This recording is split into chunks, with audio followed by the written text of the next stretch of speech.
2017ला माझी आई जेव्हा पुण्याची महापौर झाली तेव्हा काही लोकांना ते खुपलं की एक ब्राह्मण महिला, ते पण भारतीय जनता पार्टीची पुण्याची महापौर कशी काय होती.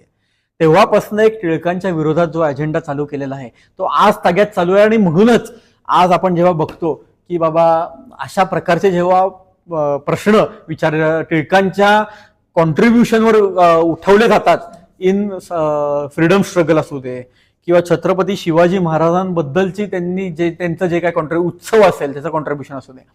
आता ह्याच्यामध्ये जेव्हा हिस्टॉरिकल आपण पुरावे म्हणतो तेव्हा आमच्या आर्काइव्स मध्ये हिस्टॉरिकल पुरावे असे कुठे, कारण टिळकांनी स्वतः कुठे लिहून ठेवला नाही असं की बाबा मी शोधली ती बाबा, किंवा मी अशी मी चालवत होतो, मी गेलो त्यावेळेला रायगडावर, मला ती मिळाली, जीर्णोद्धार केला. पण असे ब्रिटिशकालीन पुरावे आहेत आपल्याकडे जिथे आपल्याला आढळून येतं की बाबा टिळक जेव्हा त्यांनी ठरवलं की बाबा आपल्याला शिवजयंती उत्सव चालू करायचा आहे, तर त्याच्याही आधी जेव्हा ते रायगडवर गेले होते की बाबा छत्रपती शिवाजी महाराजांची तिथे समाधी होती एकेकाळी असं समजलं जातं, किंवा एक राजधानी होती म्हणून नतमस्तक व्हायला गेले होते ते छत्रपती महाराजांसमोर.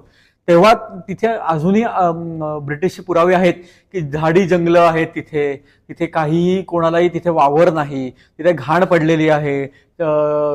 खालच्या गावातले लोक वरखाली करतात पण ते तिकडेच कचरा टाकतात, किंवा बाबा तिथे पावसाने पूर्णपणे सगळंच काय म्हणतात राजधानी अशी कुठेही वाटत नाही असा हे पुरावे तिथे लिहून ठेवलेला आहे. एकेकाळी अशी एवढी उज्ज्वल राजधानी होती असं वाटत नाही. त्यामुळे मला त्यातनं असं वाटतं की कोण पहिलं गेलो कोण दुसरं गेलं ह्याच्यात पडण्यापेक्षा आपण असा विचार करायला पाहिजे की लोकमान्य टिळकांनी तिथे जाऊन ब्रिटिशांच्या विरोधात जाऊन परत रायगडावर शिवजन्मोत्सव साजरा केला.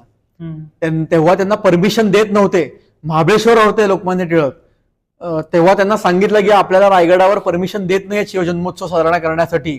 ते महाबळेश्वरवरनं त्वरित रायगडावर गेले, त्यांनी परमिशन घेतली ब्रिटिश अधिकाऱ्याकडनं तिकडच्या की बाबा आम्हाला साजरा करायला परमिशन द्या, आम्ही छत्रपती शिवाजी महाराज आमचे दैवत आहेत, आम्ही त्यांच्याकडे बघून आम्हाला स्फूर्ती मिळते, आम्हाला एक चांगल्या सगळी लोक एकत्र येतात. अशा प्रकारे जेव्हा एक काम केलं जातं आणि महात्मा फुलेंचं काम कोणी त्यांना हे काय म्हणतात दुय्यम ठरवतंय का? नाही, नोबडी डिस्क्रेडिटिंग महात्मा फुलेंचं काम. पण ह्याच्यात उलट्या प्रकारे जेव्हा होतं की लोकमान्य टिळकांचं काम डिस्क्रेडिट केलं जातं, तेव्हा मला वाटतं कुठेतरी एक स्पेसिफिक अजेंडा टिळक असू देत किंवा ब्राह्मण असू देत किंवा टिळक परिवार म्हणून आम्ही असू देत आमच्या विरोधात केलेला आहे असं मला